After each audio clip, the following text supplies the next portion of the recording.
Kesi za unyakuzi wa ardhi katika kaunti ya Kilifi zimechukua mkondo tofauti, huku wakaazi ambao mashamba yao yalinyakuliwa wakiwasilisha kesi mahakamani. Raia mmoja mwenye asili ya Italia pamoja na wenzake wawili ambao hawakufikishwa mahakamani wanadaiwa kugushi hatimiliki za ardhi kwa kufanya uhamisho usiokuwa wa halali. We'll read you the charges because you are the one who is present in court. You know why you've been arrested. Yes. Mshukiwa mkuu wa kesi hiyo, Amando Tanzini, akiwa na Peluch Kafin pamoja na kampuni ya PJ Investment ambao hawakuwa mahakamani, walifanya uhamisho wa shamba la marehemu Kitsao Mashobo Nyaki, nambari ya usajili Chembe Kibaba Mshe 408 yenye thamani ya shilingi milioni 165. It is said Amando Tanzini with PJ Investments and Pierluigi Kafini, by falsely pretending that the land had been transferred to you by Kitsao Mashobo Nyaki, who is dead.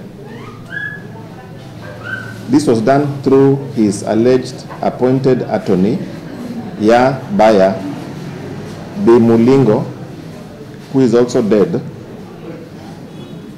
while using a forged power of attorney which was made on 16th March 1994. And the charge is that this is a fact which you knew to be false. Mawakili wa Amando wameomba mahakama kumpa dhamana mteja wao, wakieleza mahakama kwamba mteja wao anaugua ugonjwa wa moyo, hivyo basi hangeweza kuzuiliwa korokoroni. I'm sure you can see that I have not had time to speak to him on these charges. I always question, and we need to get instructions even as the text of people. Hakimu wa mahakama hiyo, Charles Obluta, amekubali ombi la mawakili hao na kumwagiza Amando, ambaye ni mmiliki wa kampuni Amando Tanzini Investment, kuwasilisha pasipoti yake ya usafiri mbele ya mahakama ndani ya siku 14 ili kuzuia kuhitilafiana na ushahidi huo. You don't have a passport? With me? Yes. But I am in the hotel. In the hotel? No, in the hotel, yes.